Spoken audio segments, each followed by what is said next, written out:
तर आम्ही गिरीनाम आहे आणि आमचे गिरीनामाचे भावबंदिता जीवाचे आदरणीय वंदनीय पूजनीय जे महानता आम्ही पाहिले तिथं नारायणगिरी बाबा आहे, तिथं एक एक संतांचं नाव दत्तगिरी बाबा, अजून विशालगिरी महाराज, गोविंदगिरी महाराज आणि आमचे कीर्तेश्वरगिरी महाराज, ही सर्व संतांची जी परंपरा आणि ज्या समाधीवर आम्ही लोक ठेवलं तिची अनुभूती आपली वेगळी आहे. काल आम्ही काय बोललो की आम्ही ज्या ठिकाणी थांबलेलो आहोत त्या ठिकाणी नवीन जागा आहे, तिथं कुठल्या प्रकारची अगरबत्ती लावलेली नव्हती. अनुभव तुम्हाला सांगायला काय हरकत नाही. जिथे संतांचं वास्तव्य असताना ज्यावेळेस त्यांची भेट होते त्या भेटीचा आनंद आपला वेगळा असतो. आणि एवढा सुगंध सुटला, आम्ही चारी बाजूने पाहिलं, पुढंच काही अगरबत्ती नाही, पुढं काही लावलेलं नाही.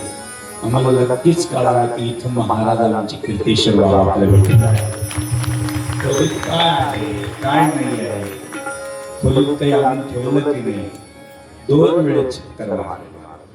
आता आम्हाला त्या गोष्टीची अनुभूती असते, कारण जशी कीर्तेश्वर महाराजांनी संजीवनी समाधी घेतली इथं या ठिकाणी, किती मोठं भाग्य या गावाचं.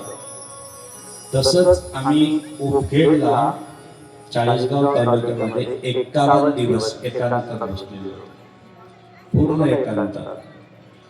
आणि तिथं राष्ट्रसंत सद्गुरू जनार्दन स्वामींची कुटिया होती, तिच्यात नागराज राहत होते मोठे, ते कोणालाच आतमध्ये बसू देत नव्हते. तिथले 1-2 महात्मे राहून पाहिले तिथं, तर त्यांना फणापासून ते पळून जायचे. आम्ही त्या ठिकाणी बसलो असताना आम्हाला काही भेट झाली नाही, परंतु ज्यावेळेस तिथे एक समाधी होती, आम्हाला काही माहीत नव्हतं. आम्हाला असं आहे की जिथं संतांची समाधी तिथं लगेच नतमस्तक व्हायची, पहिल्यापासून नाही. लहानपण जसं त्यांच्यातच गेलं, आम्ही काय करायचो ती पाद्यपूजा करायचो.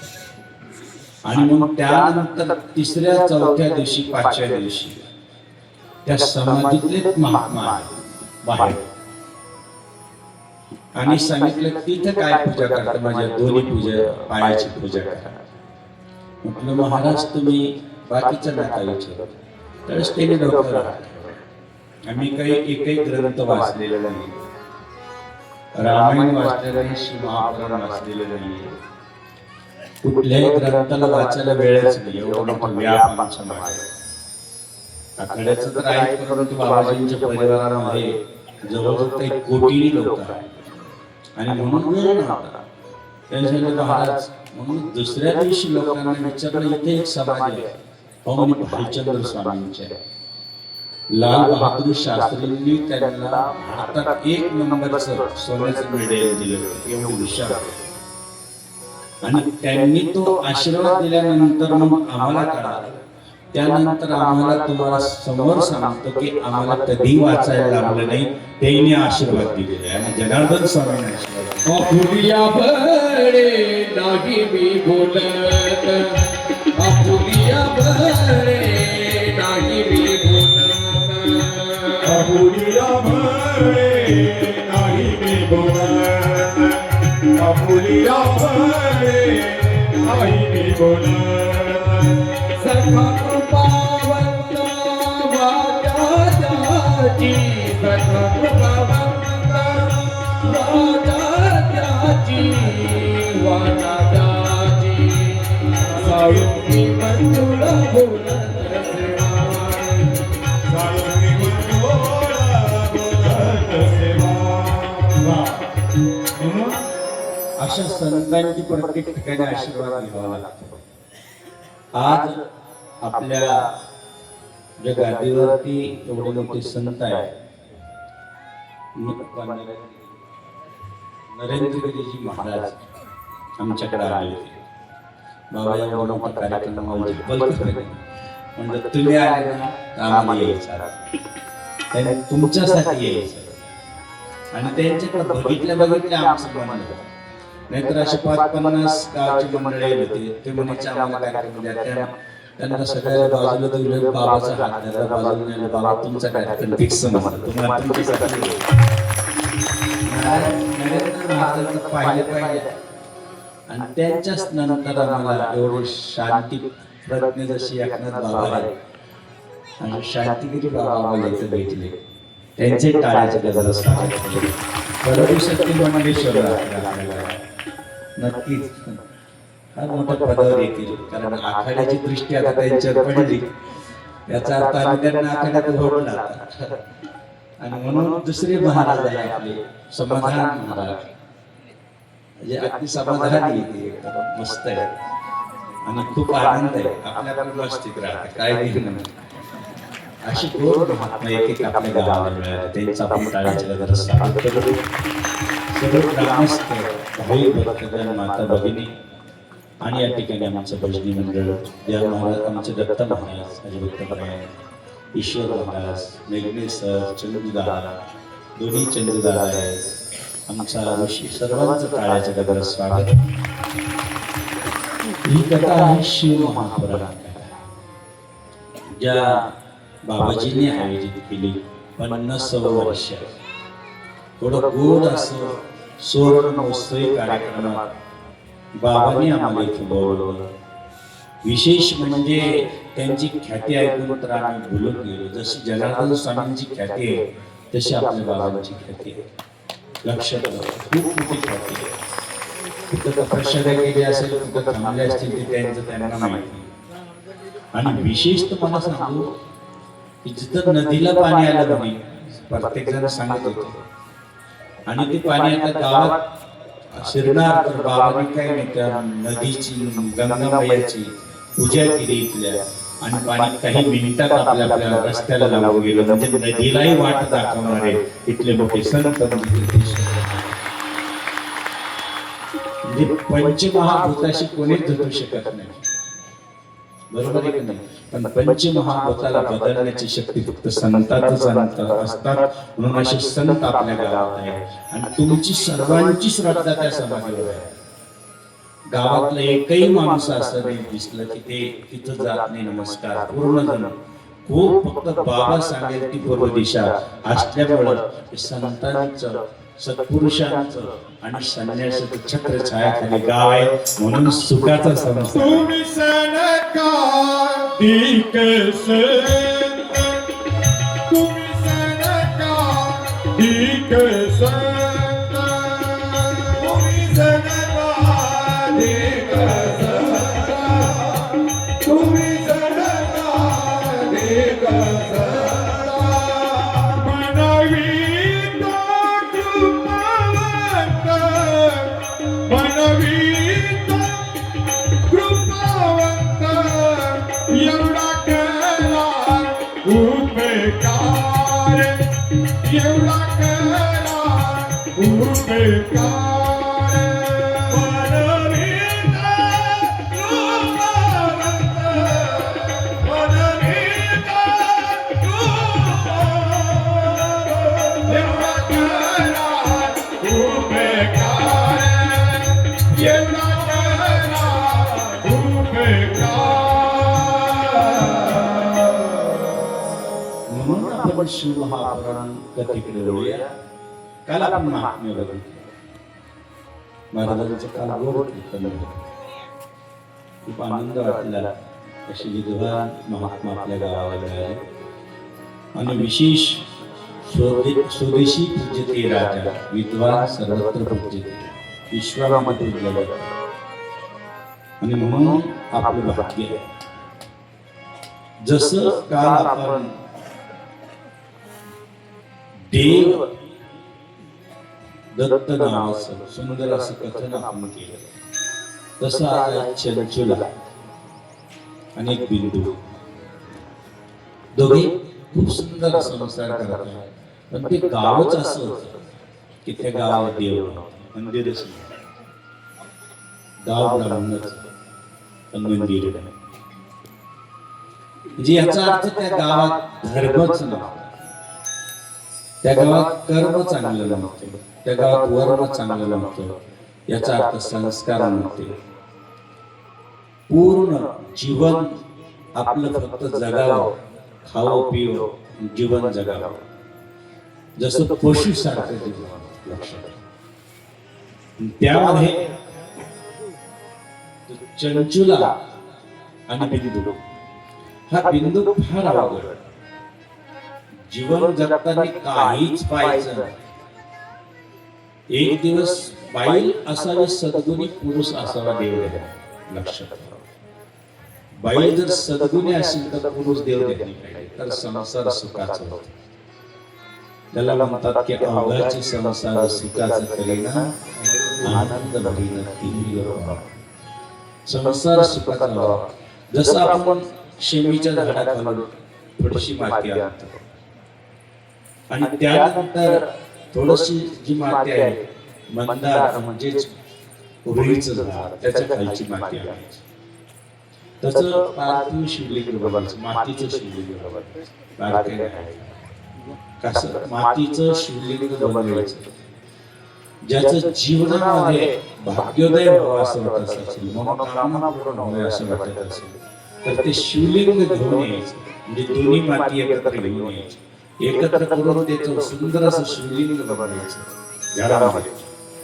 आणि जेणे आपल्याला एक अजूनही सांगतो की ज्यांच्या घरामध्ये दररोज आपल्या गंगेची जरी माती आणून जर त्याचं शिवलिंग बनवलं, तर आतापर्यंत जेवढे ज्योतिर्लिंग आहे तेवढ्या ठिकाणी मातीचं शिवलिंग बनवणंच अगोदर नंतर ज्योतिर्लिंग तयार झाले. जसं सोमनाथ ज्योतिर्लिंग, चंद्राला 27 कन्या दक्षिणा दिल्या. किती? 27 मुली दिल्या. आपल्या गावात एकाला तरी द्यायचे का? किती किती होत्या? 27 पत्न्या होत्या चंद्राला. त्याच्यामध्ये रोहिणी आवडती असल्यामुळे बाकीकडे दुर्लक्ष झालं.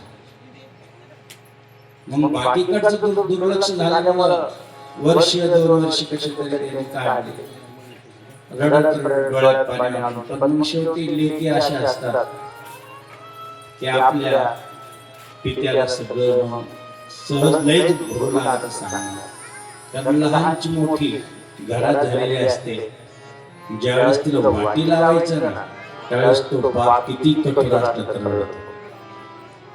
म्हणून त्या पतिदेवाला म्हणजे चंद्राला काही कळत नाही बाबा, त्याने फक्त रोहिणीला जीव लावावा, आम्हाला जीव लावत नाही. म्हणून दिवाळीच्या दिवशी सगळ्या 26 येऊन असतात. दादा तुम्ही सांगा ना जावं बापूला की आम्हाला कसं जीव लावावा, जेणे आयुष्यात एकदम आपल्या ह्याच्यामध्ये राहणारा, विशेष म्हणजे आपल्या जोरात राहणारा बाप जावई बापू पुढे जाऊन घरात गुढी ठेवतो. कोणासाठी? मुलीसाठी. डोळ्यात पाणी आणून सांगतो, रडतो. माझ्या जवळजवळ सगळ्या मुली तुम्हाला दिल्या, सगळ्यांनी सारखं जीव लावा जावई बापू, काय फरक पडणार? जावई हा मुलाला वाटतो. परत वर्ष 2 वर्ष तसंच. मग मात्र दक्ष राहणार थोडस अनावर झाला आणि शाप दिला, जा चंद्रा तुला सांगूनही तू ऐकलं नाहीस, तुला मी शाप देतो, जा तुझ्या अंगाला भद पडतील, कोहड फुटल, तुझ्या अंगाला रक्तपिती होईल, जा. असा शाप चंद्राला दिला. चंद्राच्या अंगातून रक्तपिती आणि दुर्गंध सुटला. चंद्र त्राहिमाम झाला. संत कृपा होते अशी सद्गुरूंनी कृपा केली. चंद्रा तुला जर तुझ्या अंगावरच रगतपिती जावा असं वाटत असेल तर तुला प्रभा क्षेत्रावरती जायचं आहे आणि त्या क्षेत्रावर जाऊन मातीची पिंड, वाळूची पिंड बनवायची आहे. 6 महिने तुला त्या मंदिरात त्या ठिकाणी जाऊन 3 वेळ स्नान करून मातीची पिंड बनवून तुला तिथे स्नान घालायचं आहे. चंद्राने मान्य केलं. 6 महिने आपल्याला अंगाला एवढी दुर्गंध होता, परंतु चंद्र पूजाला गेले म्हणून अनेक देव त्या ठिकाणी गेले. समुद्राचं स्नान सर्वश्रेष्ठ स्नान आहे लक्षात ठेवा. सगळ्या नद्यांचं स्नान म्हणजे समुद्र स्नान आहे. आमचे एक सदग्रस्त मुंबईवरून निघाले ऋषिकेशला, आत्मक्लेश झाला म्हणून मरावं, आत्महत्या करावी म्हणून ऋषिकेशच्या एका संतांनी सांगितलं, आत्महत्या कशाला करतात, गंगेचं स्नान करा आणि समुद्रापुढे जा, तुमचं मन शांत होईल. रामेश्वरला गेले, रामेश्वरला गंगेचं स्नान समुद्राचं स्नान केलं, वाळूची पिंड केली आणि त्या ठिकाणाहून 7व्या दिवशी समुद्र बाहेर आले. सांगितलं, जा तुझ्यावर माझी कृपा आहे, मरू नकोस, काहीतरी रामाचं रामेश्वरला वर्णन कर. आणि त्याने असं म्हटल्यानंतर त्याच्या मनामध्ये खूप चांगली बुद्धी झाली आणि त्याने आणि या सागराला आपण स्नान केलं, सागराने आपल्याला बुद्धी दिली. त्याच वेळेस त्याने पहिल्यांदा रामायणचे टीव्हीवर आणलं, ते रामानंद सागर म्हणून लक्षात आलं. मंगल भवन मंगलकारी प्रभु सुदर्शन दीनधारी सिया राममय सब जग जानी प्रभु प्रणाम जोरी जुग पारी पुण्यवती जो राम रचिरा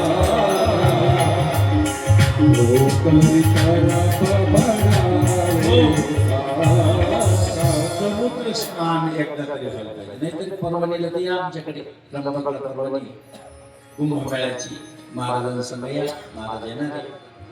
आमचे महामंत्री हरिगिरीजी महाराज येऊन बसलेले, तरी पण त्यांच्या गैरहजेरीत आम्ही इकडे येऊ, नाहीतर ते आल्यानंतर आम्हाला शक्यच नाही.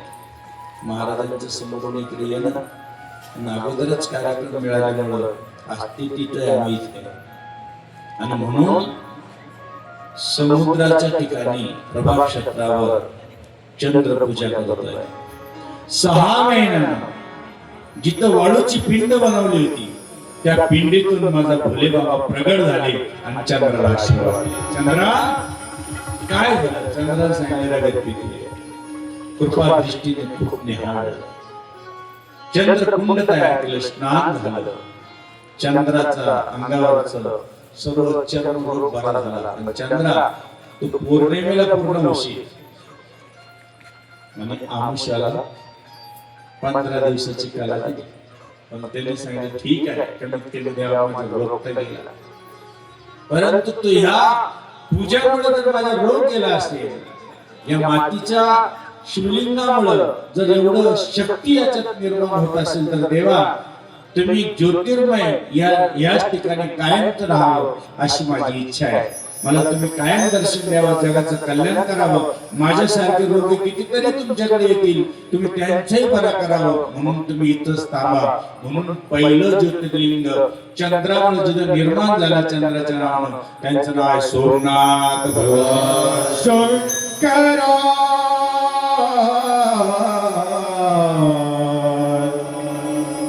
शंकरा. नाम तुझे परवेगा शंकरा, नाम तुझे परवेगा शंकरा, नाम तुझे बलवेगा शंकरा, नाम तुझे बलवेगा शंकरा. हरि हरि परवेगा देवा, हरि हरि परवेगा देवा, शंकरा शंकरा शंकरा.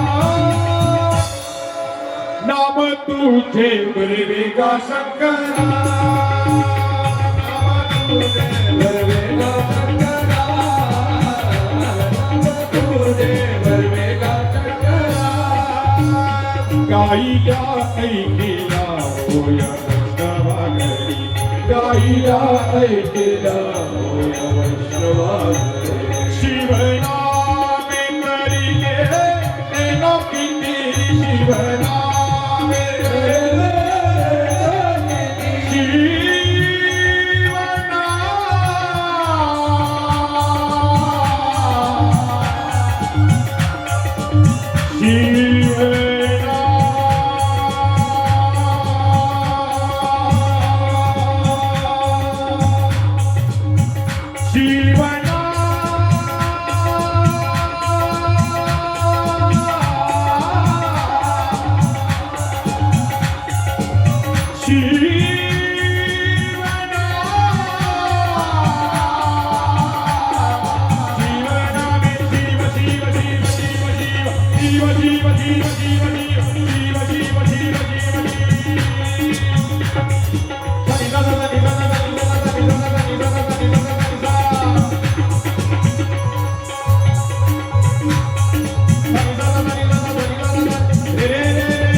तुझे बलवेगा शंकरा, नाम तुझे बलवेगा शंकरा,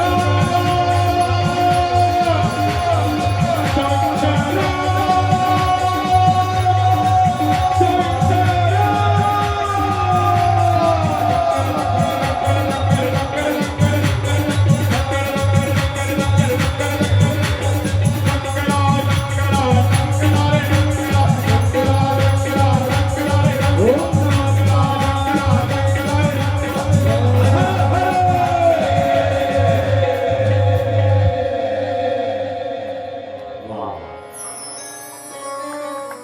तीन वेळेस मंदिरात ज्यावेळेस गेले ना महादेव इतका भरायचा फक्त महादेव असं बरं म्हणलं ना उठूनच उभा राहतो महादेव इतका भराय काय म्हणायचं अशी वर हात करायचे महादेव महादेव वाटतं कधी गळा लागायचं अर्ध तो विकलत जातो बिचारा इतका भरा माझा महादेव भळा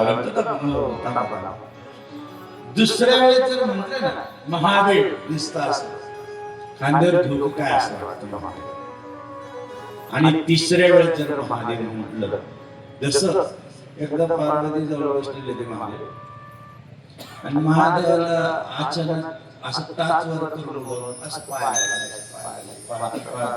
पार्वतीने विचारलं मी इथं बसले असताना तू वर करून पाणी आता घरात राहतच प्रत्येकाच्या अहो ते म्हणे काही काळजी करू नका.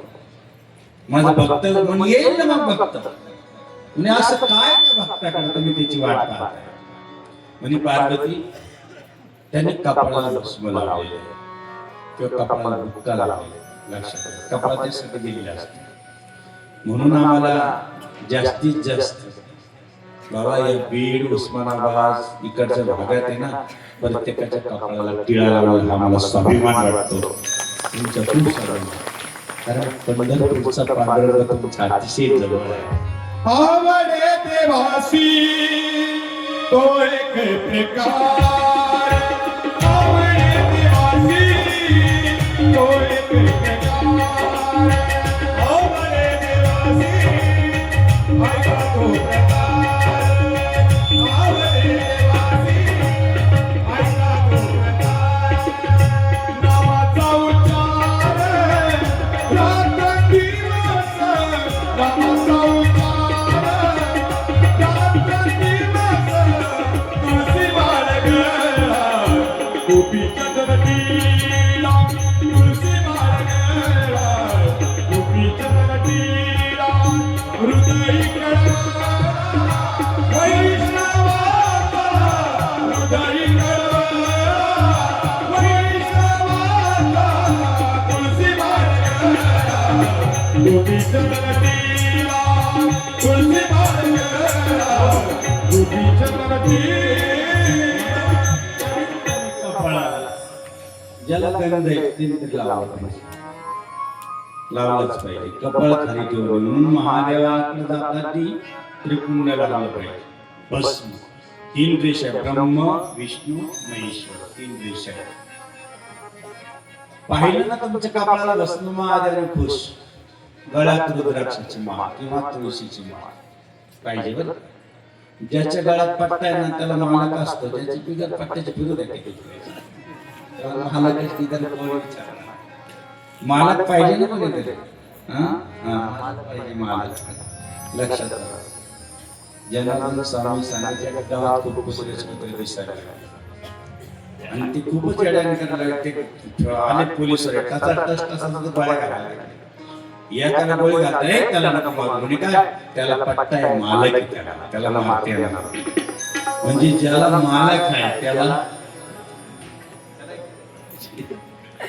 मालक पाहिजे महादेवाला त्रिपुंड आवडतं महादेवाला रुद्राक्षाची माळ आवडते आणि महादेवाला मुखात नाम आवडतं तीन गोष्टी ज्याच्यावर तिचा देव वाट पाहतो आणि वाट पाहता म्हणे अहो येईल ना म्हणे नाही तो जर चुकला ना कारण त्याने कपाळाला भस्म लावले गळ्यात रुद्राक्षाची माळ आहे आणि कानात मुखात भगवंताचं नाम आहे मुखात तो जर चुकला तर त्याला पटकन पळत जाईल आणि खांद्यावर घेऊन कैलासात येईल. हा 3 गोष्टी त्याच्याकडे किती गोड बोलली. म्हणून 3 गोष्टी भस्मले कुणी प्रभात काळ. स्वामी जगात जगो नगिरी मुझसे प्रभुत म्हणून 3 गोष्टी.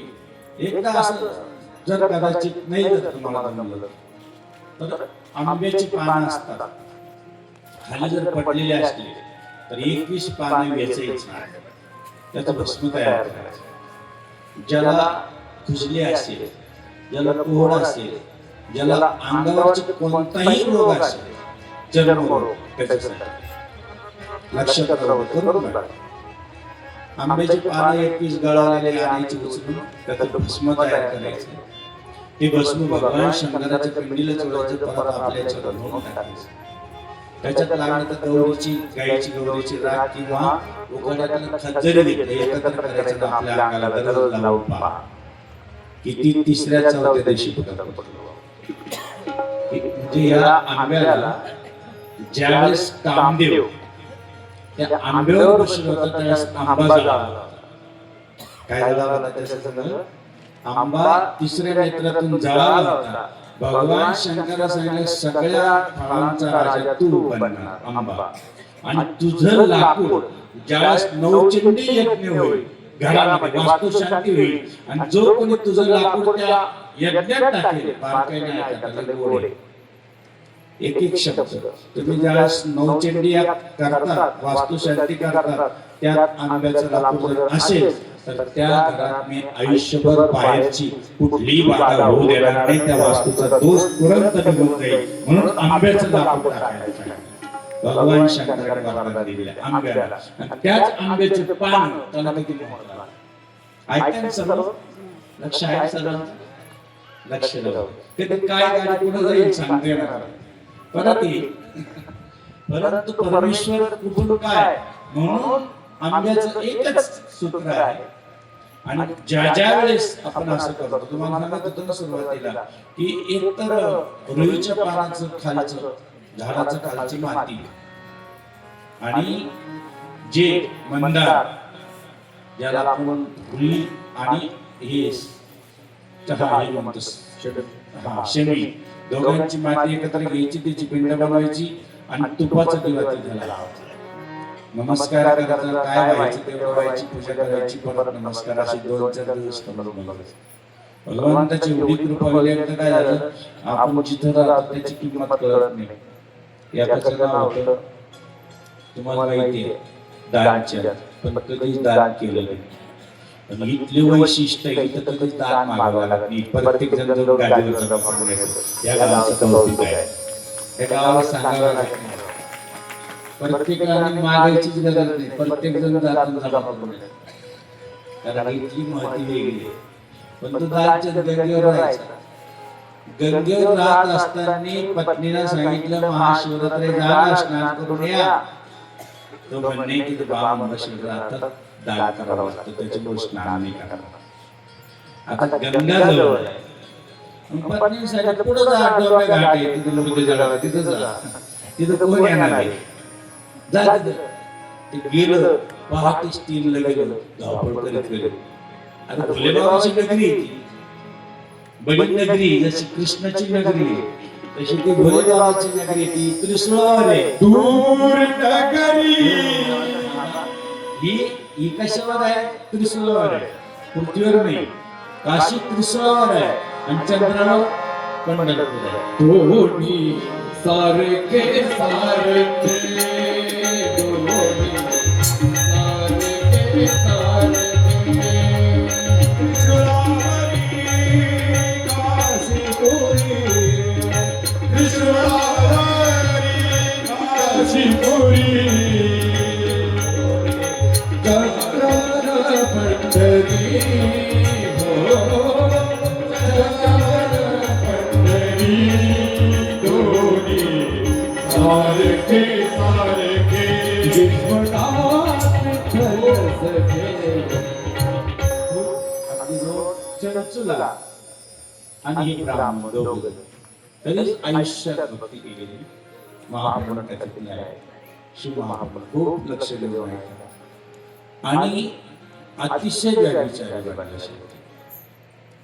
पत्नीला वाटलं अहो, एवढं सद्गुण माझ्यामध्ये असताना तुम्ही असं का वागता? पण काही दिवसांनी त्याला प्राण गेला त्याचा. खूप अगदी यमराजानं तळून मळून काढला, खूप शिक्षा झाली आणि ब्रह्मरक्षक झाला, विंध्याचल पर्वतावर. पत्नीने मग शेवटी तिचंही कर्म चुकलं आणि पण ती आपल्या भावाला घेऊन गोकर्ण क्षेत्रावरती गेली. शेवटच्या क्षणात गोकर्ण क्षेत्रावरती शिव महापुराण कथा चालू होती आणि शिव महापुराण कथा चालू असताना तिने ती ऐकली. त्याच्यामध्ये सांगितलं की जे पापी असतात त्यांना कसा कसा त्रास होतो. तिने सांगितलं शिव महापुराण करताना मला हा एवढा जर त्रास होत असेल तर माझ्याकडून वर्ण चुकलेले मला काय शिक्षा आहे. ते शिव महापुराण कथाकारांनी सांगितलं आई आता 7 दिवस इथं कथा चालू इथं आई बस याने तुझं कल्याण झालं. तिने त्या ठिकाणी मन लावून कथा ऐकली. आयुष्यभर पापाचं पर्वत पण शेवटच्या क्षणाला शिव महापुराण कथा ऐकायला भेटली. शेवटी तिने तिथं प्राण दिला. भगवान शंकराच्या कैलासात पार्वतीची काशी झाली आणि मग एक दिवस बसली पार्वती माता माझं तर झालं कल्याण पण माझा पती पुढे आहे. पार्वती मातेने ध्यान लावून सांगितलं तुझा पती ब्रह्मराक्षस झालाय, अजूनही अनेक प्रकारचा ब्रह्म हत्या करतो, लाखो लोकांना कळवून खातोय, कोणाची हत्या करतोय. मग त्यांचा उद्धार कशी होईल अशी पत्नी पाहिजे. गेला तरी पती देवाची आठवण करते. मग त्यांचा उद्धार तुंबुरा नावाचा गंधर्व होता. तुंबुरा इकडे म्हणजे काय विंध्याचल पर्वतावर याच्या संग जायचं. त्यात ते राक्षस होता, हवेसारखं पळायला लागला म्हणजे एका झाडाला बांधला आणि तिथं ही कथा सुरू झाली. कोणती? शिव महापुराण कथा. सुंदर अशा आयोजनानं फुलून गेली. शिव महापुराण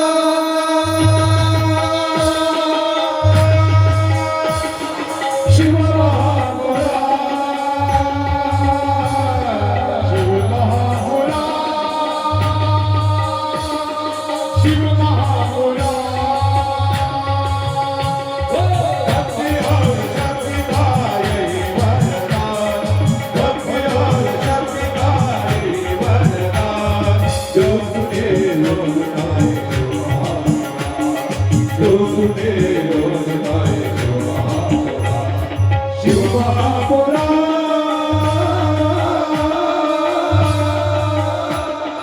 शिव महापुराण शिव महापुराण शिव महापुराण शिव महापुराण शिव महापुराण. तंबुरानं कथा सुरू केली. इकडे सोमक आणि सुखदेव आणि प्रयागराजला कथा सुरू केली. इकडे नारद ज्यांनी तपश्चर्या केली, कामाला विजयी केलं, ब्रह्मदेवाकडे गेले. भगवान शंकराने सांगितले भगवान विष्णूकडे जाऊ नका. भगवान विष्णूकडे गेले आणि भगवान विष्णूने ओळखलं फार मोठा कॅन्सर झालेला आहे. मग यांना काय करावं लागेल? विश्वमोहिनी निर्माण केली. जयमाला टाकण्याचा प्रकार खता मोठी आपल्याला थोडक्यात. आणि जयमाला आपल्या गळ्यात पडा म्हणून भगवान विष्णूला प्रार्थना केली की तुमचं रूप मला द्या. भगवान विष्णूने शरीर दिलं पण ही माकडाचं दिलं. म्हणून माणसाने बाहेर पडताना आरसा पाहून जावं. आला का लक्षात? घरात जर आरसा अति जुना झाला असेल तर समजायची दरिद्री येते. तो कमीत कमी नवा पाहिजे. काही लोकांना अशी डोकून सवय आहे. असं वर करून पाहिलं तर कल्याण होतं, पण खाली डोकलं तर खाली जायचे काम आहे.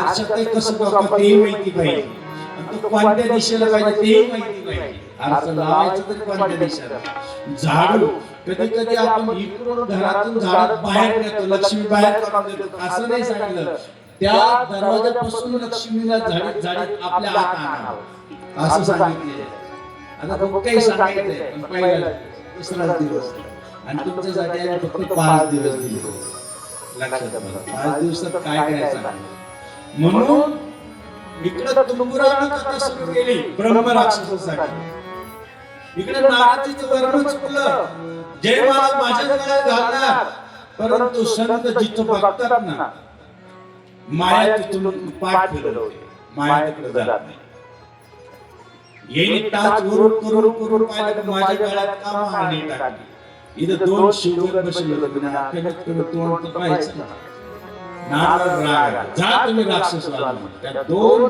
शिवगणाला राक्षस म्हणून ते झाले एक झाला कुंभकर्ण एक झाला रावण आणि त्यावेळेस ती जय महाराजांच्या गळ्यात घातली होती ते आमचे भगवान विष्णू रथावर आले होते तिथे गेली माया आणि तिने शिवगोळी निकालाच्या गळ्यात घातली भगवान पांडुरंगाच्या कुंडलिका हरी हरी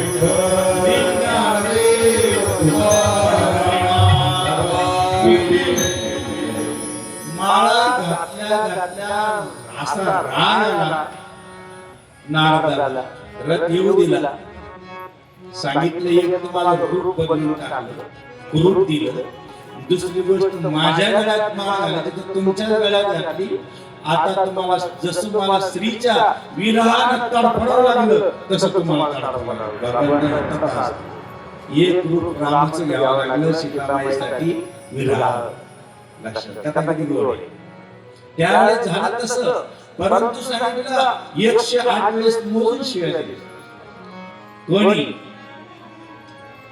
कोणी नारदाने सांगितलं हो तुम्ही भगवंताला विष दिलं तिथे तुम्ही खोटं केलं असं तसं बोलले भगवंताने हळूच माया बाजूला काढून घेतली तिथे फक्त नाराजी होती भगवान मग माफी मागितली देवा मी तुम्हाला शाप देऊन बसलो मी पण त्या माया काढतो देवाने सांगितलं ऑपरेशन करायला भरपूर टाइम लागला वेळ लागला मग याच्यावर आता निरसन कसं काय करायचं मी त्यांना शाप दिला तुम्हाला शाप दिला आज मला ताप जाणार कसं काय त्याच्यासाठी तुम्हाला एकच करावं लागेल भगवान शंकराचं स्मरण करावं लागेल इथून कथा सुरू होते तुम्हाला ब्रह्मदेवाकडे जावं लागेल आणि ब्रह्मदेवाकडे जाऊन ही शिव महापुराण कथा श्रवण करावं लागेल कोणाचं नाव घ्यायचं जप होताई शंकर सतनामा जप होताई शंकर सतनामा होई हृदय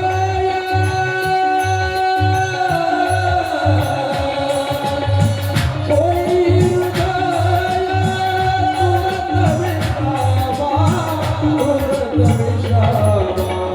मंगल भावना मंगल हारी प्रभु मुक्त शरत अजिरा मला आपल्या ब्रह्मदेवाकडे आले एक दोघं जण सांगितलं मला शाप काही म्हणते मला जरी शाप भेटला तर तुम्हाला तिन्ही अवतारात देव भेटतील मलाच माझ्या शापातून मुक्त व्हायचं आहे. ब्रह्मदेवाला नमस्कार केला पिता असून प्रदक्षिणा केली याचा अर्थ वडिलांना आयुष्यात एकदा तरी प्रदक्षिणा केली पाहिजे आई वडिलांचं दर्शन घेतलं पाहिजे हे नारदाकडून शिका हे गणपती बाप्पाकडून शिका की आपले आई वडील सगळ्यात मोठं तीर्थ असताना अगोदर घरातलं तीर्थ सोडायचं नाही म्हणून मंदिरात जायचं मग नारदाने प्रदक्षिणा केल्यानंतर ब्रह्मदेव उठून बसले नारदा प्रदक्षिणा म्हणजे हो काय पाहिजे म्हणजे शिव महापुराण कथा श्रवण करायचे मग एवढा आनंद झाला ब्रह्मदेवाने नारदासाठी सुरू केली तुंबुरानं ब्रह्मराक्षसासाठी सुरू केली सुखदेवानं सोनक सर्व ऋषींना प्रयागराजावर सुरू केली आणि आपण हीच कथा आमच्या चिंचपूर पवित्र ह्या नगरीमध्ये सुरू झाली तीच शिव महापुराण ये महाग्रंथ है शिव पुराण सब मार्ग दिखाने वाला सब बिगड़ी बनाने वाला सब बिगड़ी बनाने सुनते तू ध्यान करते ध्यान सुनते तू ध्यान करते शिव अमृत रस कोटी शिव चरणों में दान अपना दी श्री शिवपुराण शिव जी की आरती कीजिए शिव चरणों में दान अपना दीजिए गोड अशी कथा सुरू झालेली आहे. महात्म्य झालं आणि कथेला सुरुवात झाली. आता ऐका किती गोड ही शिव महापुराण शिव कल्याण. महाशब्द महादेवाला लागतो. महादेवाची आरती जरी करायची महाराज तरी महाआरती म्हणतात. महादेवाचा प्रसाद जरी घ्यायचा म्हटलं तर महाप्रसाद म्हणतात. आणि महादेवाला हात मारायची तरी महादेव. हा महादेवाची गोड गंगा ही कथा आज आपण सर्व श्रवण करणार आहोत. अतिशय गोड ही कथा ही गंगा ज्याने दुःखाचं निरसन होतं, ज्याने दारिद्र्याचं निरसन होतं, ज्याने अनेक प्रकारचे कष्ट दूर होतात.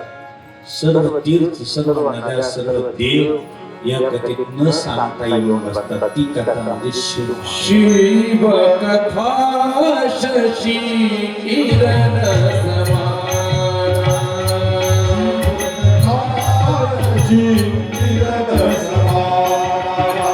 शिव कथा शशी किरण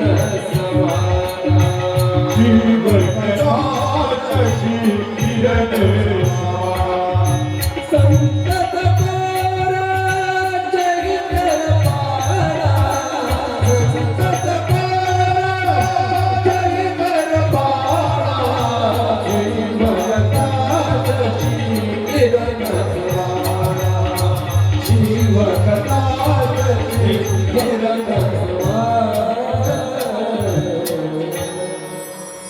जसं स्नानाला गेल्यानंतर तुम्हाला माहिती आहे डुबकी मारली भोलेबाबाची नगरी होती. डुबकी मारून वर आला ज्याचं नाव दानचंद होतं. वर आला भोलेबाबाने रामाचं रूप धारण केलं. घाटावर बसले. याने वर बघितलं. भोलेबाबा सांगितलं बरं वर्ष बघितलं तर वर येत नाही. जो आला वर्षाचा किराया देऊन जातो. याला रागात काढा. याला वाटलं आपण कोणाशी गाठ पडली. पत्नीने सांगितलं बाबा घाटाला तिथं कोणी राहणार नाही तिथे ये बसली किंवा देतो देतो म्हणे. या घरी पत्ता नाही सांगितलं पण याला सांगायची पत्नी माहिती. विश्वनायक येतो. विश्वंभर विश्वाद्य विश्वबीजम निखलम भयरणम पंचवक्र महादेव यत्र यत्र स्थितो देवा सर्वव्यापी महेश्वरा व्यापून बोलणारा तो महादेव आहे. तुम्ही विश्वनाथ तुम्ही विश्वनाथ तुम्ही विश्वनाथ तुम्ही विश्वनाथ तुम्ही विश्वनाथ तुम्ही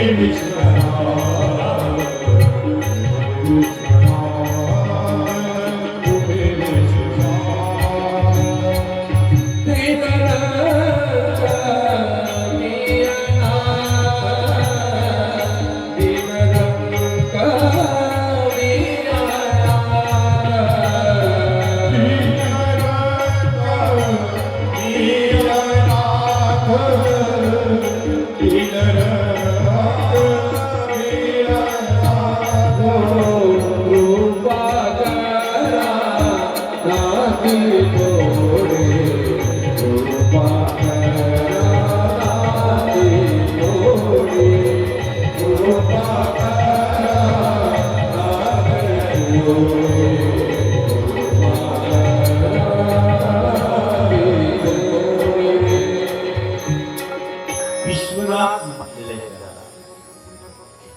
सांगितलं या पायरीवर बाजूला घरी किती वार काही नाही का. ये गेलेलं घरात दरवाजाला बसले महादेव आहे. त्याला काही कोणाचा पत्ता विसरला. तुम्ही तुमचं सगळं गाव आणि शेवटी किती फिरा तुम्ही शेवटी त्याच्या दारात जावंच लागते. जावं लागतं ना. असं कोण नाही तिथं जात नाही. विश्वात कोणता माणूस नाही की तिथं जात नाही. स्मशान पण माहिती. महादेवाकडे प्रत्येकाला जावं लागतं, एवढं लक्षात ठेवावं. आणि म्हणून तशी तयारी पण करावी लागते. महादेवाने जावं. हे दानचंद पत्नीचं कोण आलं तुम्ही मला तो गेलं होतं आणि हा जो त्याला पत्ता नव्हता सांगितलं. म्हणजे आता त्याला पत्ता सांगितलं तर ते आलं का असं सांग. त्याला थंडी ताप पाहिली बरं बाजरीसाठी थंडी ताप आला. त्याला थंडी ताप 1 तास थांबलं. म्हणजे माझा यजमानाची जर तब्येत वेगळी नसेल तर मी कशाला जाऊ. 1-2 तास आले हे भाऊ झालं बरं वाटतं का. पत्नी सांगितलं हो ती परत आली. त्याला सांग मेला. महादेव त्याने गावात चिंचपूरमध्ये दौंडी दिली. डायरेक्ट अरे कांचन गेला रे असं म्हणायला सगळं गाव दरवाजाला बसलं. सगळं गाव दरवाजात आल्यानंतर मग मात्र गेला आता काही खरं नाही. याने सासू सास दाबून धरला, बाहेर आणला.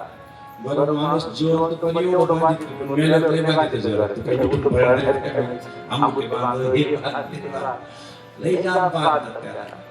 आणि भांडलं त्याला चांगलं बांधेपर्यंत शांत. त्याच्यानंतर त्याला उचललं बी. पत्नी हळूच म्हणते काय उद्योग केले तुम्ही उठा ना. गेलं स्मशानात. स्मशानात गेल्यानंतर जाळायची वेळ आली. भोले बाबा आहे. भोले बाबा म्हणे असं पाहिजे मला फक्त भेटला एवढा भारी. भोले बाबा कानात गेले अरे मी भोले बाबा आहे काय मागायचं ते मागून घे मी तुझ्यावर प्रसन्न नाही बोल काय पाहिजे ते. असं म्हणायला गेले डोळे उघडून पाच ब्राह्मण दिसला पुढे झाला. असं डोळे झाल्यावर मला काय सांगा 5-10 मिनिटं झाले. परत भोले बाबांनी सांगितले तुला काय मागायचं ते मागून घे. खरंच आहे महादेवा तुला जे पाहिजे तुझ्यावर कमीत कमी अशा भक्तीने पाहिजे मी प्रसन्न आहे. एवढी जिज्ञासा तुझ्यामध्ये आहे ना मी प्रसन्न जाण्यापेक्षा बोल. हळूच काम झालं तेवढी पाहिली बरं बाजरी माझी माफ करा मी उठून बसतो. माफ झालं का देव भेटलं मागते नसते. जर साक्षात भोले बाबा तुम्ही काय मागणार आहे पण मुलं द्यावे. कोणी म्हणणे शेतीमध्ये काही पिकते ते दे. कोणी म्हणणे माझ्या नवऱ्याची सुटू दे. असं नाही हे नका मागू. याची दान देगा देवा हिची जाण देगा देवा तुझा विसर नवा वागू टाकाही ना आवड. हिची माझी सर्व लगे मुक्ती धन संपदा सर्वगे मुक्ती धन संपदा संत संग देई सदा संत संग देई सदा. हे तर सगळं मिळणार आहे. तो देणाराच आहे. तो दाताच आहे. अवघडाने आहे. न म्हणता देणारा तो महादेव आहे. नुसतं मंदिरात गेलं 3 वेळेस तालीवाजी उजव्या आपल्या पाठीमागे दक्षिण दिशेकडे पाठ केली. उजवीकडे नमस्कार केला. महादेव द्यायला तयार आहे. म्हणून मागणं देणारा तो महादेव. लुटा दिया भंडार काशी वाले ने कर दिया माला माल मेरे भोले ने भोले ने. लुटा दिया भंडार काशी वाले ने कर दिया माला माल मेरे भोले ने.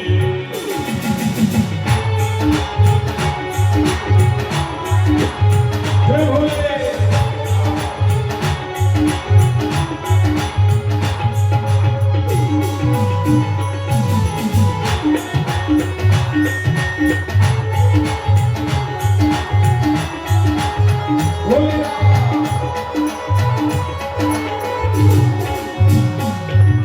जो जैसे भाव से आया वैसा ही फल पाया. सब भक्तों की भोले तूने बिगड़ी ही बनाया.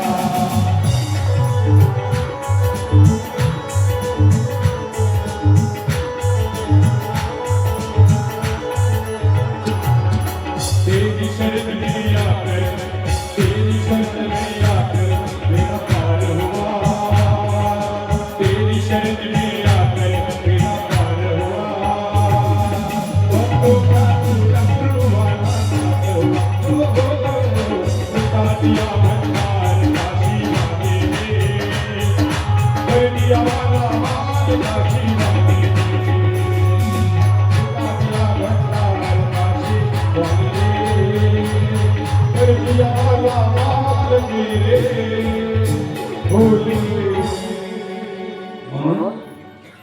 शिवालय फुले बनली देवनाथ अवघड झाली सुंदर असा दृष्टांत दिलं एकदा भगवान ब्रह्मदेव भगवान विष्णूकडे गेले क्षीरसागरात झोपलेले आनंदात लक्ष्मी पाहिली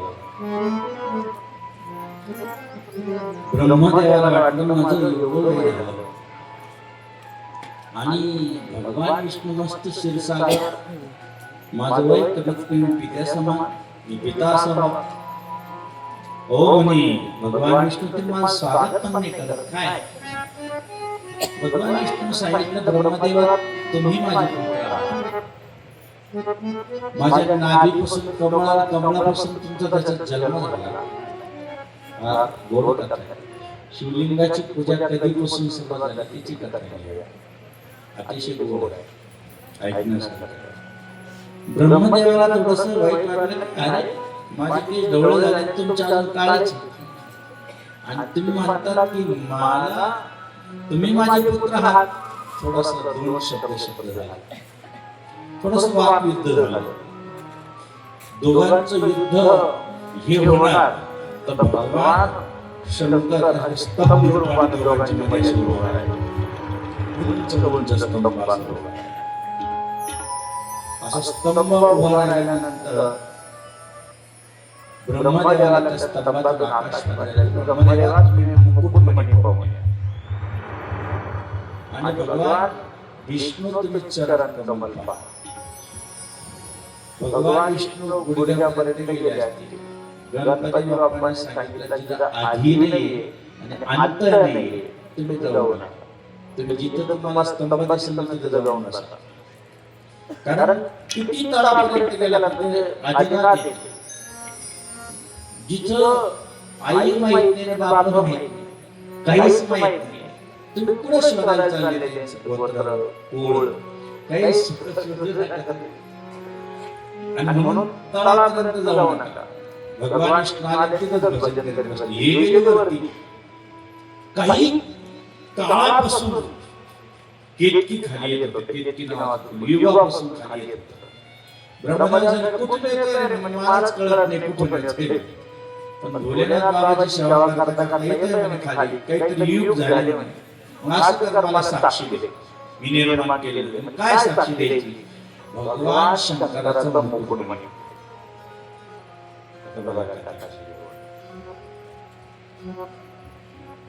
भगवान शंकराचं मुकुट म्हणे पाहिलं असं मी अरे तुला काय लागेल ते देतो माणूस बसलेला म्हणलं पसंत चला भगवान शंकरा ही साक्षी आहे कोण आहे आणि केतकी फुल आहे आणि केतकी मुकुटमणी पाहिला आणि हो पाहिला आजपासून तुला माझ्या पूजात कुठेही ठेवलं जाणार लागलं तर विनीत ठेवलं जातील पण माझ्या याच्यात ब्रह्मदेवा तुम्ही खोटे बोललात या भूतलावर एक तुम्हाला कुठेही स्थान राहणार तुमचं मंदिर राहणार ब्रह्मदेव साष्टांग नमस्कार करायला लागला देवा मला कुठेतरी स्थान द्या एक फूल तोडलं असं आणि ते फूल फेकलं देवानं पुष्करला जाऊन पडलं पुष्प एक फेकलं पुष्करला जाऊन पडलं तिथं फक्त एक ब्रह्मदेवाचं मंदिर आहे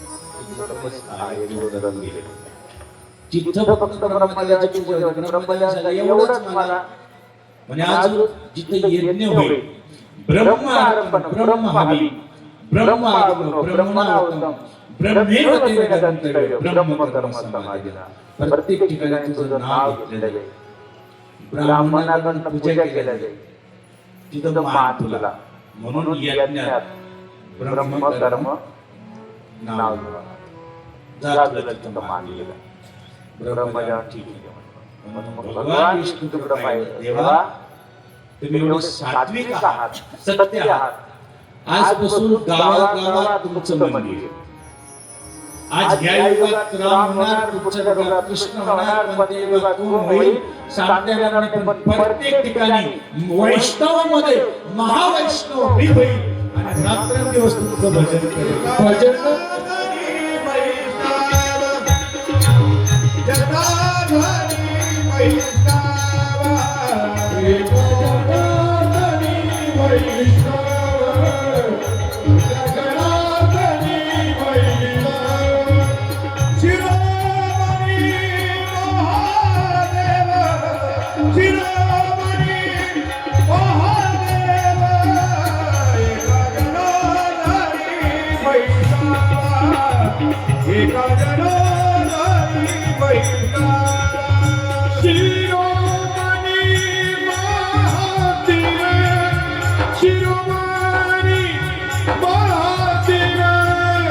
एका जनार्दनी वैष्णव एका जनार्दनी वैष्णव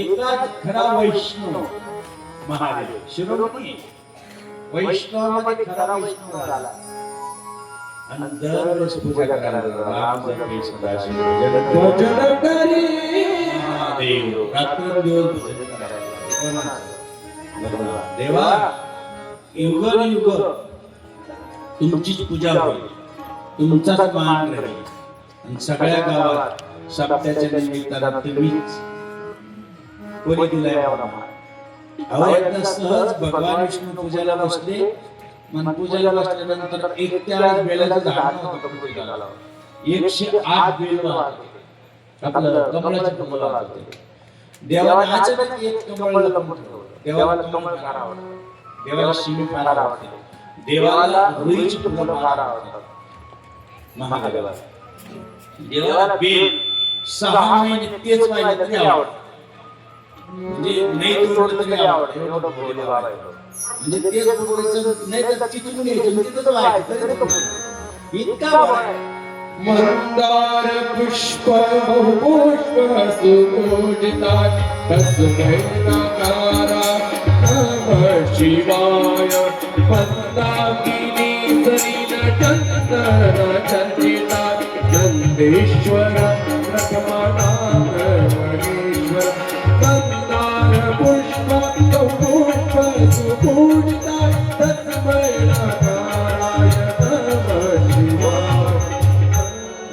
फुलं आवडतात नाही तर जंगलात कोणती फुलं एक जण आता अशी कथा येते बाबा जंगली होता आता तुम्हाला म्हणाल किती भोळा महादेव असला मग तो मला पाहायला जंगलात त्या काळात एक राजा ब्राह्मणाला घेऊन पूजा जंगलातल्या मंदिरात पूजा केलेल्या कोटी फळं असतात गंगेच्या किनाऱ्यात केलेल्या कोटी फळं असतात आणि त्या जसं गोमाता गोट्यात केलेल्या असतात कोटी फळं असतात गावात आणि त्यापेक्षा म्हणजे असं सांगितलेलं जंगलात गेले की ते एक हात गिरत होता शिकारी करणारा हात भयानक आगडबंब होता दर मंदिराच्या दारावर तो राहिला तर ब्राह्मण वगैरे कोणी जात नव्हते आता तसं होतं पण तो नेमकं येऊनची पूजा चालू झाला काय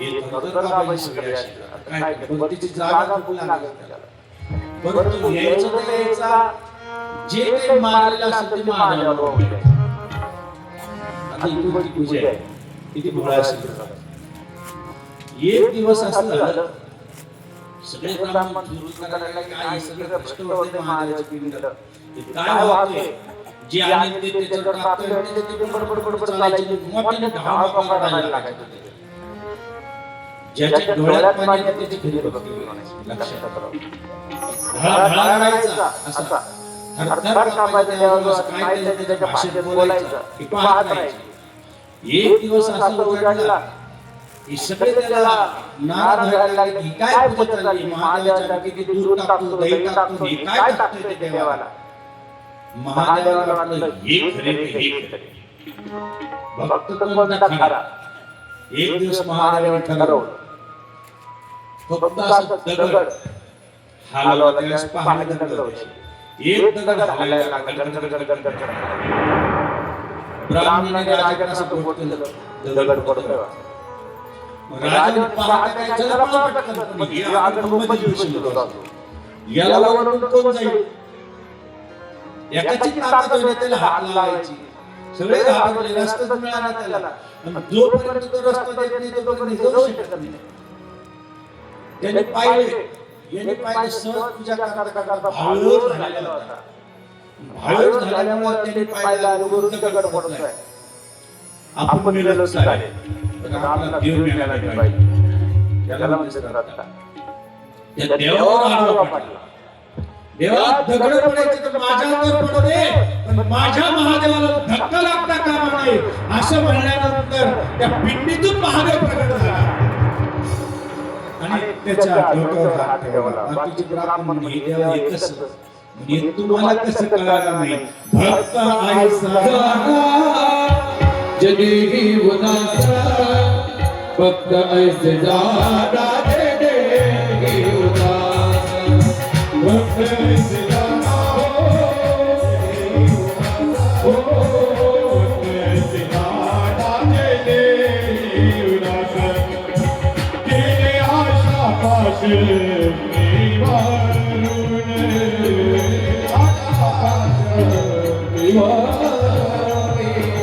विषय तुझ्याचा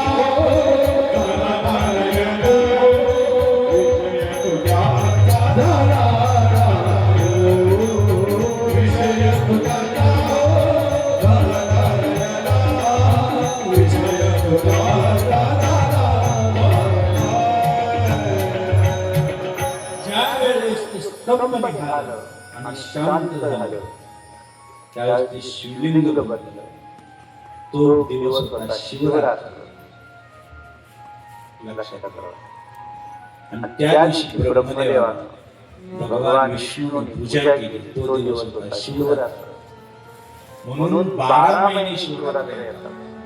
त्याच्यामध्ये एक शिवरात्र महाशिवरात्र. 12 महिन्यामध्ये आता उद्या एक प्रदोष येतो. ते प्रदोष काली पूजन फार महत्त्वाचं असतं. संध्याकाळच्या वेळेस प्रदोष काळ म्हणतात. एकदा महादेव येतात सायंकाळी 6 वाजता प्रत्येकाच्या दारामध्ये. पार्वतीला घेऊन कैलासातून येतात. आणि महादेवानंतर गेले की 7 वाजता लक्ष्मी येते. आणि लक्ष्मी गेली की तिची दुसरी बहीण येते रुद्री, ती येते. कथा माहिती असेल तुम्हाला प्रत्येकाला. महादेव ज्यावेळेस चक्कर मारून जातात लक्ष्मी पाहते कोणाच्या घरात स्वच्छता आहे, कोणाच्या तुळशीला दिवा लावलेला आहे, त्याच्या घरात जाते. पण ज्याच्या घरात सगळंच कचरा आहे, उखाडा आहे, सगळे फेकलेले टरफल आहे, त्याच्या घरात ही जाती दरिद्री. दरिद्री म्हणजे ही माझं खात्री नाही. म्हणून बाबांनो ज्यावेळेस आपण अशी भोलेनाथ बाबाची भक्ती करतो ना, अति दरिद्री आली घरामध्ये, अति संकट आले, अनेक प्रकारची गरिबीच आपल्या घरातून हातात नसेल तर एक बेलाची काठी घ्यायची. लक्षात ठेवा. त्याला दोरा गुंडाळायचा पूर्ण. दोरा गुंडाळल्यानंतर ते तुपात गायच्या तुपात बुडवायचा आणि खाली गव्हाचं पीठ असं खायचं, त्या काढीला टोच केला असं आणि महादेवाच्या पिंडीपाशी जाळायचं.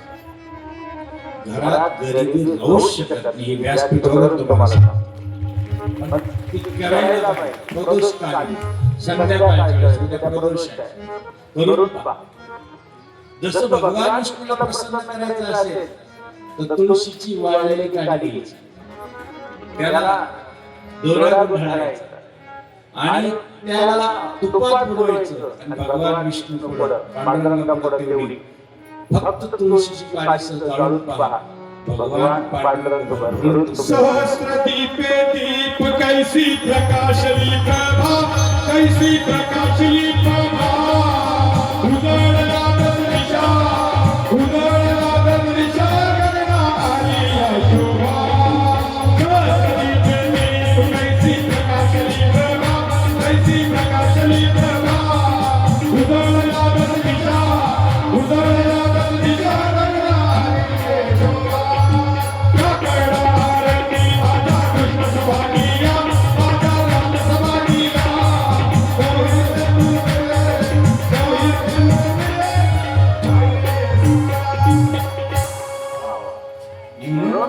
याला आमच्याकडे काकड आलेला.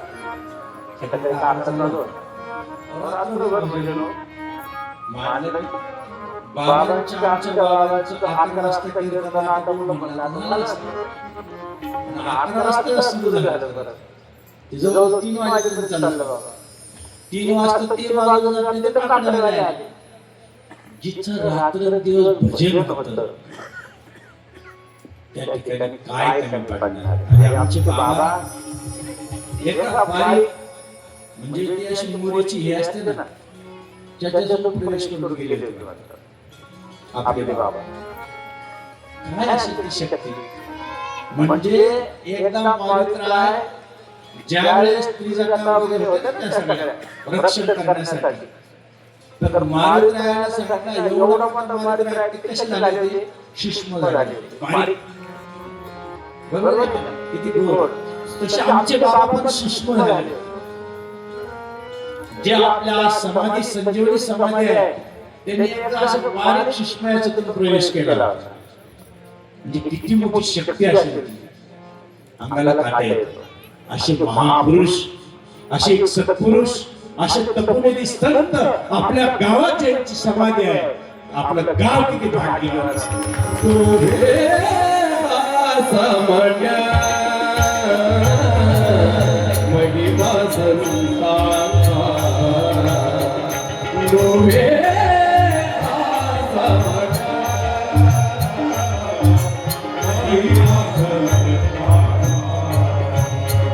महिमा संतांचा महिमा संतांचा महिमा संतांचा महिमा संतांचा डोहे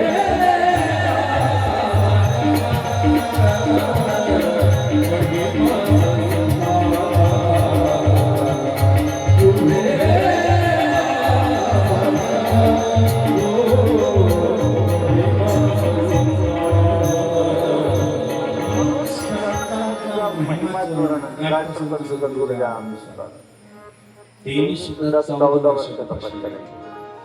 बाबाजी एकदा असं होतं, एवढी श्रीमंती घरची होती, पाटीलकी होती, पण घरचा त्रास साधला लवकर सुरू.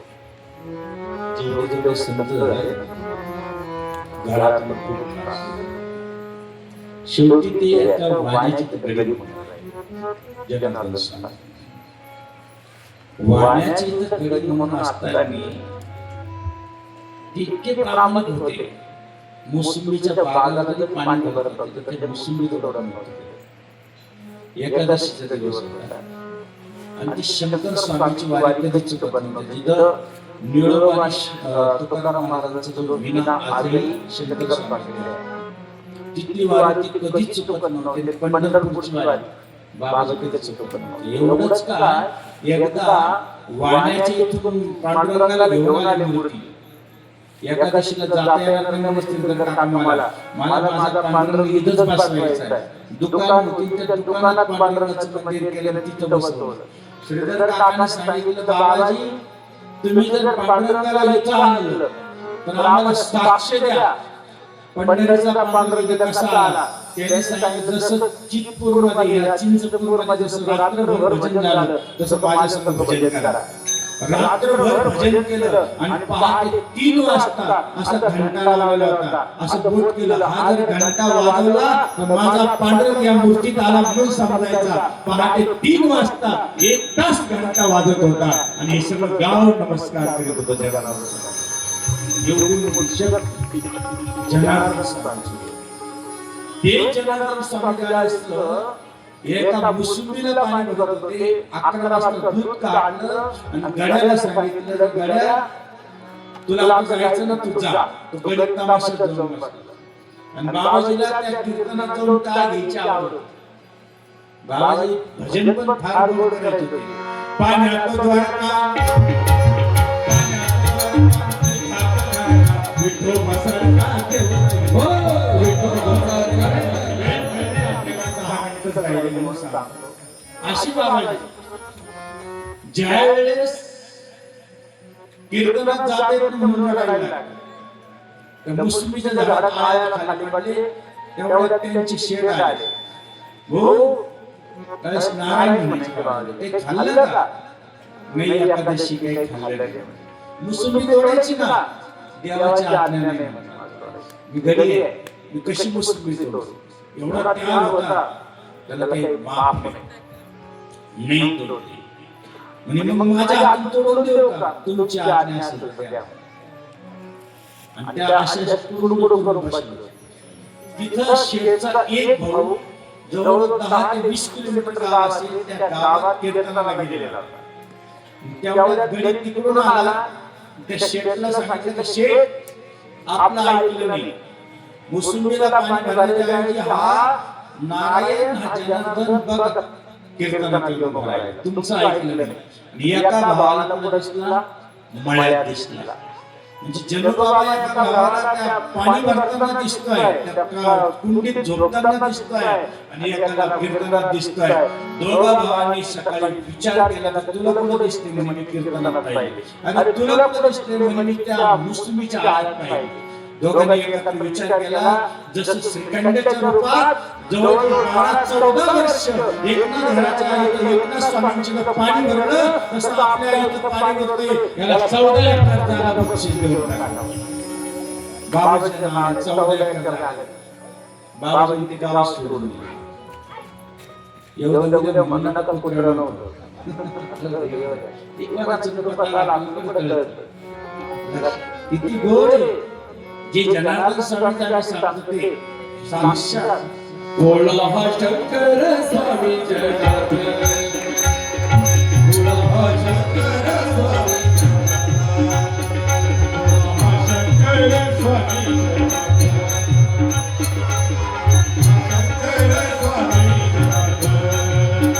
पालखी बांधे पैसे जनार्दन, पालखी बांधे पैसे जनार्दन, भोळा शंकर शोभे जनार्दन, भोळा शंकर शोभे जनार्दन, भोळा शंकर स्वामी जनार्दन, भोळा शंकर स्वामी काशीमध्ये एकाने ब्राह्मण असताना 1 कोटी बिल्वपत्र भगवान शंकराच्या पिंडीवर व्हायचे तेव्हा स्वामी विवेकानंद 1 कोटी बिल्वपत्र एवढा ज्ञान मुलगा जन्माला यावा असं वाटत असेल तर भगवान शंकराचा प्रदेश निवडत करा. आमच्याकडे एवढे लोक येतात. आता उद्या 17 तारीख 2,500 लोक नंबर लावून बसले. फक्त एक युरोपची पिढी घ्यायची. जनार्दन बाबाचं नाव घेऊन करोडो लोकांना अनुभव येतो. म्हणजे विशेष काही काही लोकांचं कॅन्सर गेलं, हजारो लोक निवारण होतात. सोडून एवढी गर्दी राहते त्याला ते मारलं. जनार्दन बाबांची महान शक्ती तुम्हाला जोडले दुःखी लोक हो जगात किती सुखी करते हो जगारी होती सुखी करते हो जगारी होती. जनार्दन बाबांची महान शक्ती तुम्हाला जोडले जनार्दन बाबांची महान शक्ती. असं सगळं सोडून तुमच्याकडे कारण प्रभूचं म्हणलं का पहाटे 4 वाजेपासून लोक दिवसभर एक दिवस त्यांच्यासाठी राहत. पण बाबांकडे म्हणलं बाबा गेला तर गेला एक दिवस पण मला तुमच्याकडे यायचं. कारण सगळ्यात हे जे सत्पुरुष राहतात ना अशा आम्हाला अनुभूती बाबा ज्या ज्या ठिकाणी आता आमचे निवृत्तीनाथ महाराज तिथं एक झोपडवाडी आहे. झोपून तिथे बाबांना पाटील बाबा झोपूला पाटील बाबाच्या स्वप्नात गेले. आणि इथं एवढा समाज आहे तर निवृत्ती दादाच्या समाजाचा शोध कसा घ्यायचा. आता ऐका बाबा झोपळचे पाटील बाबा मग त्यांनी विचार केला की निवृत्ती दादा हजारो समाधी इथे घेतलेले आहेत. तुमची समाजबळ घ्यायची कशी काय निवृत्ती दादाची समाज. मग त्या ठिकाणी सांगितलं ज्या ठिकाणी ज्या समाजावर वाद बसेल ती माझी समाज. लक्षात ठेवा. झोपळचे पाटील बाबा सगळे फिरून आले आणि ते समाधीवरती वाद बसवला तो बाजूला निघाला. कारण वादच घ्यायला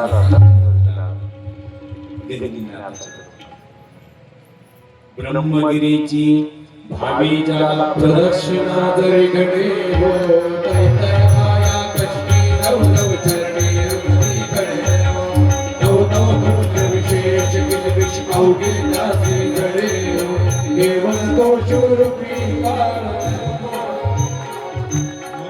अशा समाजावर संजीवनी समाजावर खूप जणांना बोललेला हे महाराजांचं समाधीवर येणं म्हणजे आम्हाला एक कदाचित आकर्षण होतं. तुम्ही या इथं महाराज. काय ही जन्मजन्मीचे नाते राहतात. कितीतरी जन्म संन्यासीचं होतं तेव्हा 100 जन्म संन्यासीचं होतं तेव्हा एक महापुरुष होता. 100 जन्म संन्यासाचे होतात तेव्हा एक महापुरुष जन्मला असं म्हणतात. याची फार मोठी ख्याती आहे. म्हणून अशा सत्पुरुषांचा स्पर्श जर झाला तर त्यांच्या समाधीला चंदनासारखं सुगंध रात्रीच्या वेळेस. पण तो घेता आला पाहिजे आपल्याला, तो स्पर्श अनुभवता आला पाहिजे. कुठेही बसलं तर तो सुगंध आपोआप दरवळतो. जसं माऊलींच्या समाधीला अजूनही सुगंध दरवळतो. पण त्यावेळेस आमच्या लोकांना माऊली कळाली. माऊलीच्या मुक्ताईने सांगितलं की माऊली आपल्याला पीठ घेऊन या. थोडंसं मांडणी करायची. त्यावेळेस या लोकांना पीठ नाही दिलं. पाठीवर दिलं असेल, तोंडात दिलं असेल, त्या जागेवर स्नान करून दिलं या लोकांना. आता माऊलीच्या नावानं करोडो मांडे बांधतात आणि खातो. पण केव्हा कळाली महाराष्ट्राला माऊली? ज्यावेळेस समाधीस्थ झाली. आपल्याला संत महाराष्ट्राला ज्यावेळेस समाधीत जातात त्यावेळेस आपण फुलन आरती ओळखतो. जोपर्यंत जिवंत असतात तोपर्यंत महाराष्ट्राला लवकर संत कळत नाही. सागे अपराध जनाचा, सागे अपराध जनाचा, योगी पावन मना, योगी पावन मना,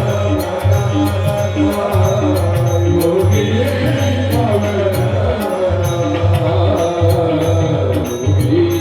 पावन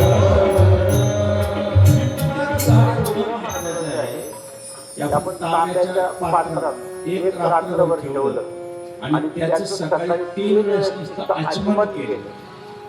जे बायपास करतो ना आपण ते करावं लागेल. इतकी ताकद पिंपळाच्या झाडाच्या पानात आहे. फक्त 3 वेळेस आचमन करायचं त्या पाण्यात. आपली नाडी शुद्ध करत. आपल्या घरात जर दोष असेल तर तुमचं जाड इथं असतं ते इतकं काम करतं. एवढं काम करते. फक्त 4 ग्लास कशाचे भरून आणायचे? मिठाचे जाड काचेचे ग्लास आणि 4 कोपऱ्यात ठेवायचे. ज्या कोपऱ्यात दोष असेल ना त्या घरात त्या कोपऱ्यात मिठाचं पाणी होतं. आपण लक्षात ठेवा. म्हणून गुरुवारच्या दिवशी म्हणा कधीतरी मिठानं पोचारा घराला द्यावं. आपण अनेक प्रकारचे केमिकल घेतो ना त्याच्यापेक्षा मीठ घ्यावं. त्याचा पोचारा पूर्ण घराला देतात. घरातला सगळ्या दोष घालवण्याची शक्ती एका मिठात आहे. लक्षात ठेवा. कोणी पोचारा देतं घराला मिठाचा? अजून तुम्हाला दिलेला नाही. एखाद्या महिला दिलेला असेल. असा पोचारा द्यावा. विशेष म्हणजे कापूर.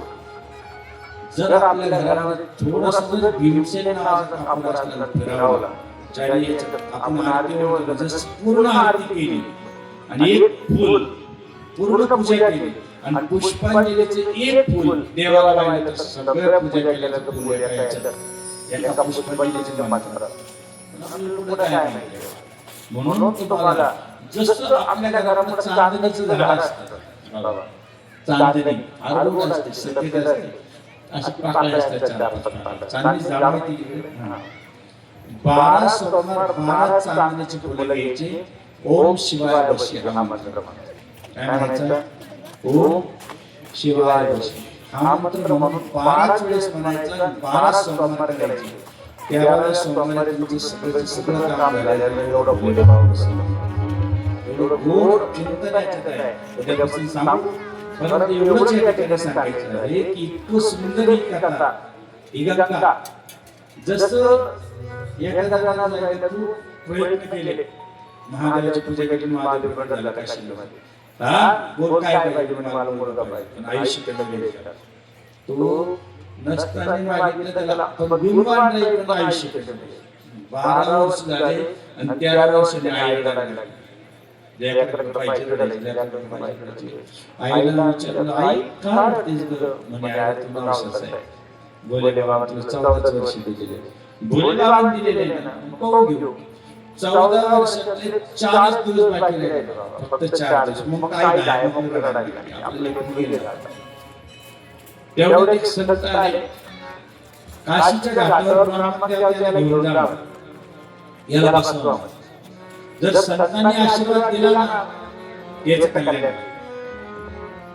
म्हणून त्याला काशीच्या घाटावर ते ब्राह्मणदेवाला वडील घेऊन बसले. योगायोगाने काशीच्या घाटावर सप्तऋषी स्नानाला चालले. स्नान करताना त्या ब्राह्मणाने नमस्कार केला आणि त्या लेकराने नमस्कार केला आणि त्या साधूच्या त्या संतांच्या त्या सप्तऋषीच्या मुखात निघाला आयुष्य बांधव. संतांच्या मुखात निघाले सत तोडी ती देखा करिमाता लेखा करिमाता लेखा तोडी ती देखा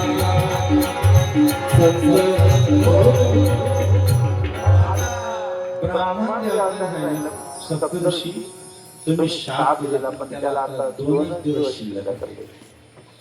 सप्तऋषी ब्रह्मदेवाला तिकडे ब्रह्मदेवाकडे गेला. ब्रह्मदेवा सप्तऋषी आले म्हणून नमस्कार केला. ब्रह्मदेवाने या ब्राह्मणांनी नमस्कार केला ब्रह्मदेवाला. तेवढ्यात ती लेप उडून गेली. ब्रह्मदेवाच्या मुखात निघून गेलं आयुष्यमान. सप्तऋषी सिद्धून संत जोडतात. संत मार्ग दाखवा. मार्ग दावली गेल्या आधी हे संत असतात. बरोबर मार्ग दाखवतात. ब्रह्मदेव सांगितले खातं माझ्याकडे नाही, मी फक्त उत्पन्न करतो. संहार करण्याचं खातं माझ्याकडे. किती वाढायचं आणि किती कमी करायचं तो करतो. आयुष्य किती द्यायचं आणि किती लवकर घेऊन जायचं त्याच्या हातात आहे, आमच्या हातात नाही. ब्रह्मदेव चला म्हणून ही दिंडी गेली भगवान शंकर. भगवान शंकर आपल्या ध्यानात बसलेले होते. डोळे उघडले तर ब्रह्मदेवा तुम्ही केला. ब्रह्मदेवाला नमस्कार केला. सप्तऋषी केला, ब्राह्मणांनी केला आणि त्याला लेकराला लोक दिलं. महादेवाच्या मुखात निघाले काय आयुष्यमान भव. ब्रह्मदेवाने सांगितलं माझं काम झालं. म्हणजे तुमचं काम झालं तुम्ही जा, मी पाहून घेतली खातच माझ्याकडे. ज्या वेळेस पिंडीजवळ एक बसला असतो महादेवाजवळ 12 वाजता मरण होतं त्याचं. काळ येणार होता. काळ घेऊन जाणार होता पण त्याला माहित नव्हतं जिथं काळ येणार तिथं महाकाल बसलेला आहे हे त्याला माहित नव्हतं. जिथं काळ घेऊन जाणार तिथं महाकाल बसलेला आहे. काळाचं काय काम करणार. काळानं तरी पण 12 वाजता त्या लेकरावर फास टाकला. महादेवाला तिसरं लेकरं उघडलं. काळ झळायला लागला. काळ झळताना त्या लेकराने पाहिला देवा काळ आहे म्हणून तुझी कोणीतरी पूजा करतो. काळाला लवकर गेला तर काळाला घाबरलं नाही लोकांना. मग तिने प्रार्थना केली त्या लेकराने कालकंठम काल मृत्यू कालाग्नी कालाशनम नमामि शिरसादेव वामदेव महादेव लोकनाथम जगद्गुरु नमामि शिरसादेव देवदेव जगन्नाथ देवेची जगन्नाथ गंगाधरनाशी स्तुती केली. महादेव प्रसन्न झाला. काळाला सोडून गेला आणि त्याच्या डोक्यावर हात ठेवला. लेकरा तुला 14 वर्ष दिली होती पण तू एवढी मार्गाने स्तुती केली आणि म्हणून आज तुला 14 कल्प आयुष्य देतो. त्या मुलाचं नाव मार्कंडेय ऋषी. हरे मंगलकारी नाम है उनका, मंगलकारी नाम है उनका, शंभु भोला भाला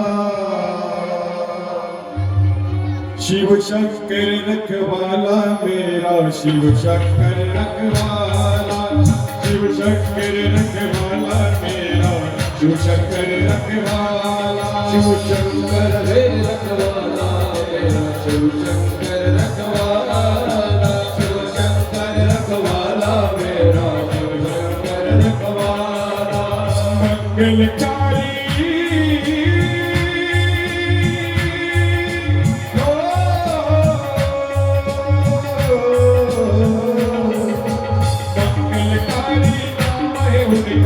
शंभु भोला भाला शिव शंकर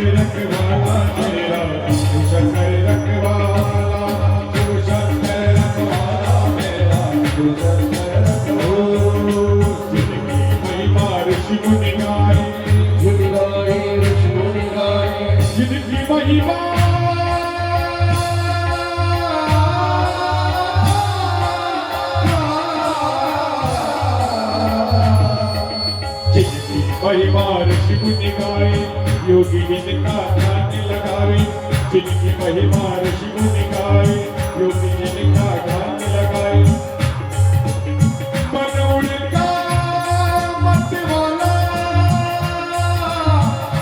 भोले बाबा भोले बाबा मन उनका मत वाला शिव शंकर रखवाला मेरा शिव शंकर रखवाला शिव शंकर रखवाला मेरा शिव शंकर रखवाला म्हणून अशी ही गोड श्री महापुराण आपल्या या पवित्र चिंचूर नदी या गावामध्ये आली. योगायोगानं आपल्या पावन या नगरीमध्ये गोड अशी नगरी आहे, गोड अशी श्रद्धा आहे, गोड अशी भक्ती आहे. अनेक संतांचे चरण स्पर्श या ठिकाणी झालेले आहे. ज्यावेळेस तुम्ही पाहिलं असेल महाराजांची दीक्षा झाली, महाराजांची या ठिकाणी दीक्षा समारोह पाहिला त्यावेळी डोळ्याचे पार कशा असतात संत. एकदा खूप मोठा आखाडा आला होता महाराजांचा. आखाडामध्ये साधू आपल्याला फिरत राहतात, त्यांना काही घेणं नाही. बरं ते कुठे गोष्टी उड्या उड्या मारली, कधी लहान लेकरांना उड्या मारली, कधी कधी गाण्याची काय करते ते अवघड. असे महाराज त्यावेळेस कोणत्या त्यांचे दत्तगिरी महाराज शिष्य होते आणि बाबाजी बाहेर गेलेले होते. पण येतोपर्यंत लागले गडगड करायला, कोण काय मागायचं, कोण काय मागायचं, कोण काय मागायचं. पण महाराजांचा प्रवेश आतमध्ये झाला, कीर्तीश्वर स्वामींचा, आपल्या बाबाजींचा. आणि आत प्रवेश झाल्यानंतर सगळे साधू त्यांना अधिकारी असल्यामुळे उठून उभारायला, नमस्कार करायला सगळे शांत झाले. बघितल्या तोपर्यंत चालली तिथे गडबड. म्हणजे अधिकारी व्यक्ती किती मोठं हे असतं. तसे आमचे हल्ली बाबा आहे, ज्यावेळेस येतात नाशिक वरात तुम्ही, परंतु आल्यानंतर सगळ्या आखाड्यातले जवळजवळ 50-60 लाख साधू राहतात.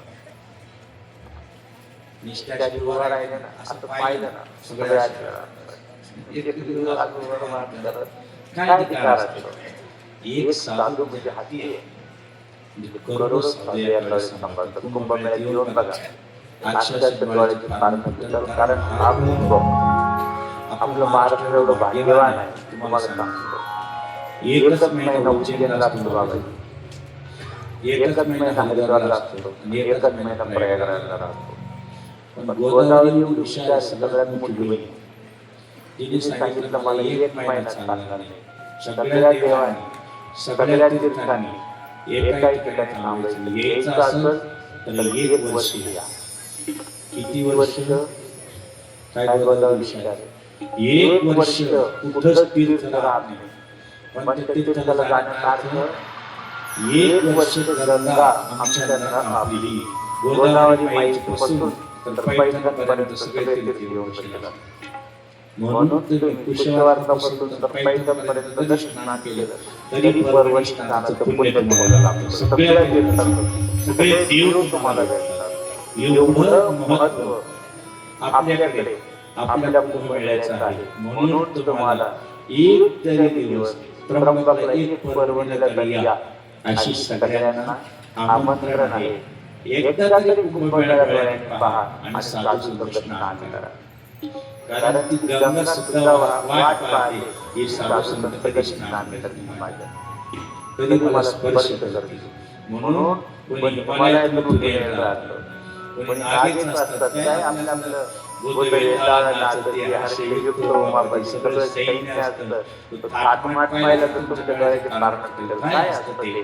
नुसते हेच नका पाहू, ते एखाद्या वेळेस येऊन पहा. आम्ही तिथंच आहे त्र्यंबकला, तुमची वाट पाहू. जय जनार्दन. सगळ्यांना जय हरी रामकृष्ण हरी. सगळ्यांना ओम नमः शिवाय, ओम नमः शिवाय, ओम नमः शिवाय, ओम नमः शिवाय, ओम नमः शिवाय.